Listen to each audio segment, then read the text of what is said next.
Este miércoles 20 de noviembre, en Tapa a Tapa, continuamos con nuestra lectura del profeta Ezequiel. Corresponde el capítulo 40, verso 28, hasta el 41, verso 26. Continuamos con la carta de Santiago, capítulo 4, verso 1 al 17, el Salmo 118, verso 19 al 29, y concluimos con Proverbios 28, versos 3, 4 y 5. Hoy es el día número 325 de la serie que tiene como propósito leer la Biblia completa en un año. Yo soy el pastor Rafael Pola y qué gusto que me permitas compartir contigo la meditación en la palabra de nuestro Dios.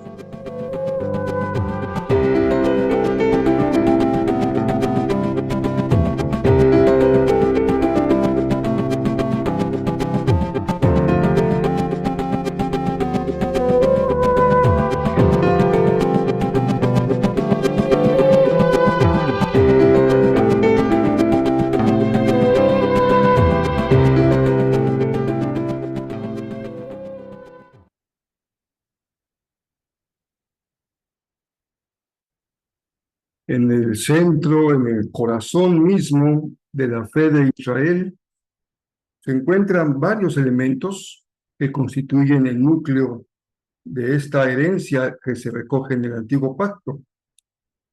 La fecha del Éxodo, sin duda, la conmemoración de la salida de Egipto. Continuamos con una gran también importancia el regreso del exilio babilónico y la reconstrucción de Jerusalén y el templo. De los elementos centrales en la fe, no solamente son los acontecimientos históricos, porque la fe de Israel es una fe que le da una gran importancia a la manifestación de Dios en la historia.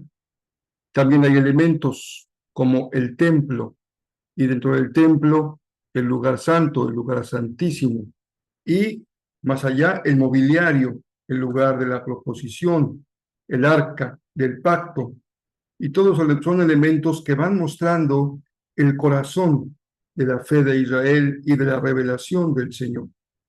Es por eso que es de gran importancia que en el profeta Ezequiel encontremos en estos capítulos esta visión de un templo ideal, de un templo perfeccionado, de un templo mejor que el primer templo construido por Salomón. Es una visión en la que se incluyen muchos detalles, los detalles de las habitaciones, las medidas, las puertas, el mobiliario que ocuparía este nuevo y grandioso templo.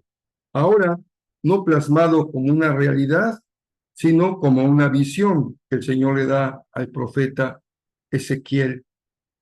Y de aquí toma una gran importancia todo lo que será la religión centrada en el templo, en el sacrificio, en el sacerdocio.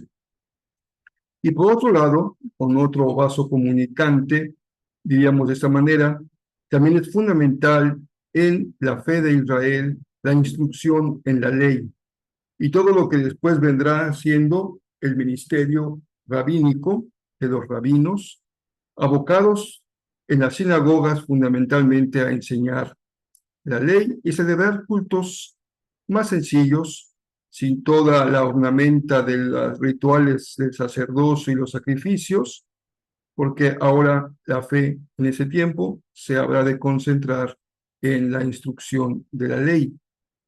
Pero hay otros dos grandes elementos que constituyen también esta enorme herencia espiritual del Antiguo Pacto, y una es la profecía, de la que es un gran representante justamente Ezequiel. Ezequiel también es sacerdote, pero aquí es conocido más que como sacerdote, oficiando un sacrificio, llevando las ofrendas y las oraciones del pueblo, proclamando la palabra. Y a veces la proclamación de la palabra de los profetas era una palabra muy desafiante, muy confrontadora con un sacerdocio o rituales del templo que habían perdido su sustancia y se habían convertido en rituales religiosos y superficiales. El otro brazo vale la pena recordar, es toda la sabiduría de Israel, que se registra en libros como el libro de Proverbios. Los sabios no son profetas, no son sacerdotes, pero también son instrumentos de Dios para construir esta gran riqueza espiritual de Israel. Pero con el tiempo, el templo se convirtió en un fin más que en un medio. El sacerdocio se convirtió en algo rígido, en algo muy asociado con el poder, y esto perturbó de fondo el elemento de la presencia del Señor en toda lo que es la tradición del templo. Jesús habló con una gran severidad sobre el templo cuando él dijo, será destruido y en 3 días lo voy a levantar, refiriéndose a su propio cuerpo, relativizando la importancia del templo físico. Recuerden que desde que Israel se propuso esta construcción, el Señor le dijo, yo no habito en templos hechos de manos. Pero a pesar de ello, también el Señor prometió escuchar la oración que se levantara en su templo. Bien, hoy dejemos en nuestro corazón una enseñanza, la importancia del templo que hoy es nuestro corazón, que es nuestra vida. La iglesia que de cierta manera también representa el lugar donde el Señor habita, donde oramos, convivimos, compartimos, oímos la palabra. Y qué hermoso cuando esta visión de Ezequiel nos habla de un templo perfectamente diseñado por el Señor que cumple su propósito. Y así lo hizo también cuando Jesús, en esa obra expiatoria en la cruz, nos permitió tener parte en su pueblo. Somos el nuevo Israel. Ya no tenemos templos, aunque las iglesias, los edificios físicos, edificios se les consideran, se les llama popularmente iglesias, propiamente son templos, pero no tienen el valor y el significado del templo de Jerusalén. Son lugares ahora, sí, claro, reservados para el culto, pero nunca perdamos de vista que lo realmente importante son las personas que constituyen la iglesia y que es la iglesia la que es un templo edificado en Cristo Jesús para alabanza de la gloria del Señor. Y justamente de eso es que se ocupa Santiago. Si ustedes ven, pues las cartas no tienen ninguna preocupación por los lugares físicos donde la iglesia se reúne. Están totalmente orientados a la convivencia de la iglesia y a su testimonio en su estilo de vida. Y Santiago tiene que hablar con dureza respecto a lo que está pasando en la congregación en la que él escribe o congregaciones, porque hay una diferencia, un alejamiento, una disonancia entre lo que ellos suponen saber y lo que realmente están haciendo. Por eso es que Santiago, con mucha claridad, habla de qué tipo de sabiduría es la sabiduría de lo alto, que implica un compromiso de vida, una forma de vida. Por eso dice, ¿qué causa entre ustedes las disputas? Pues no su conocimiento, sino sus malos deseos. Algunos viven con un pie en la iglesia y con un pie en el mundo. Y esto sin duda que lastima y crea conflictos en medio de la congregación. No deben ustedes juzgarse unos a otros, porque se ponen en un lugar inadecuado. No nos toca juzgar a nuestro hermano, sino recibirlo en el amor de Jesucristo. Y en la medida en que esto sea posible y cuando sea necesario, exhortarlo con amor. Pero veamos cuál es la solución. Y en esto quisiera detenerme un poquito en este día. Dice Santiago 4, verso 7. Solución. Humíllense delante de Dios, sin humildad de corazón. Lo aprendimos en las bienaventuranzas. Sin mansedumbre, el reino nos está muy lejos. Resistan al diablo. El ataque siempre estará presente. Siempre habrá tentaciones en nuestra vida. La clave es resistir. Y la promesa es que si resistimos, el diablo va a huir de nosotros. Acérquense a Dios y Dios va a corresponder. Él se va a acercar a ustedes. Así que hoy, no esperes al domingo, hoy acércate al Señor y Él va a ser recíproco, te va a acercar también a tu vida.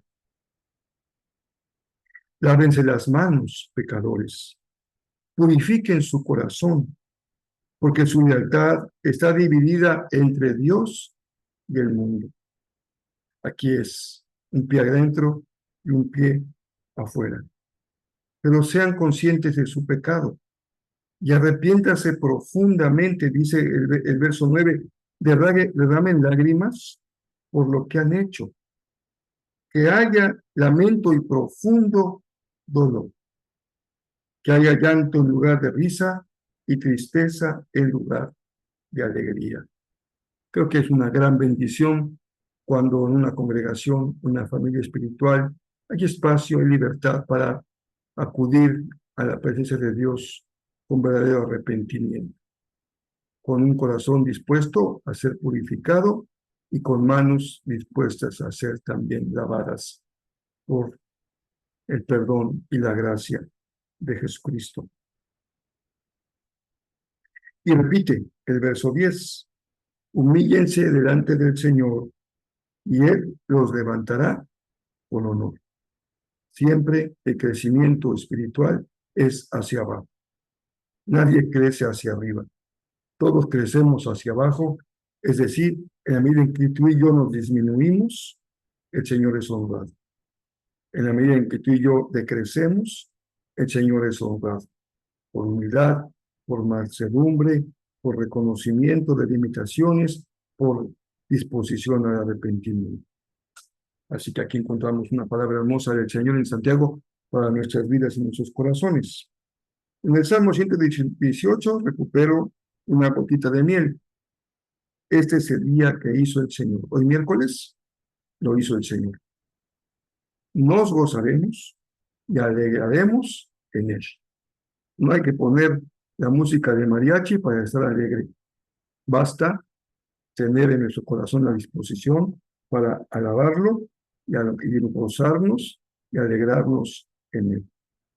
Por último, Proverbios dice algo que no debemos olvidar. Dichosos los que anhelan la justicia. Dichosos los que trabajan por la paz. Los que siguen al Señor entienden la justicia. Fíjate que hay tres grandes palabras que nos recuerdan las grandes gestas de la humanidad, como la Revolución Francesa: igualdad, libertad y fraternidad. Pero hay una característica en la Revolución Mexicana. Fue una revolución enfocada a la justicia y a la justicia social. El que sigue al Señor, dice Proverbios, entiende la justicia. Seamos una familia que entiende la justicia, que lucha por la justicia, que anhela la justicia. Espero que sigan muy entusiasmados, colaborando, trabajando. Si no llamas, no mandas el mensaje de WhatsApp. Si no haces la invitación, no sabrán tus contactos que pueden colaborar en la cena navideña que tendremos el 24 de diciembre. No van a recibirlo por una visión nocturna. Ojalá que así fuera. Tienes que llamarles, tienes que invitarlos, mandarles el WhatsApp, tocar la puerta, reunirte con ellos para invitarlos a que se sumen. Algunos ya están trabajando en algún aspecto para beneficio de niños o de Navidad, en fin, etcétera, y eso está muy bien. A ellos los respetamos y los animamos a seguir haciéndolo. Pero hay personas que están buscando cómo bendecir, cómo apoyar. No lo dejemos de hacer. Sigamos creciendo en número de cenas ofrecidas para esa fecha. Y ya en breve vamos a anotarnos para hacerlo de forma ordenada, los que vamos a colaborar en la preparación de alimentos, los que vamos a colaborar también en la distribución de alimentos. Ahora que fuimos a la excursión del 18 de noviembre y pasamos por una zona de Cancún un poco deteriorada, pensé, creo que en lugares como estos vamos a estar el 24 compartiendo. Muy poca luz, hoyos que son como cenotes de aquí de Quintana Roo, muy poca luz, casas muy mal construidas, pero ahí es el lugar donde el Señor nos permite servirlo. No se halló un lugar para él en los hoteles de Belén. Tuvo que nacer en un lugar destinado a las vaquitas. Vamos a acompañar a Jesús, una cena para Jesús. Y el domingo tendremos un día especial de gratitud. Noviembre, mes de la gratitud. Si tú tuviste la oportunidad o tendrás de celebrar el Día de Acción de Gracias con los tuyos, que bueno, me parece una muy buena celebración, aunque no sea propiamente una herencia, una tradición mexicana, es una buena forma de celebrarlo. Se le agradecemos, pero el domingo tendremos espacio en nuestro culto para decir gracias. Así que gracias. Es el tema del domingo próximo. Gracias. Les abrazo y nos vemos al rato más tardecito en nuestro culto de oración, nuestra reunión de esta noche.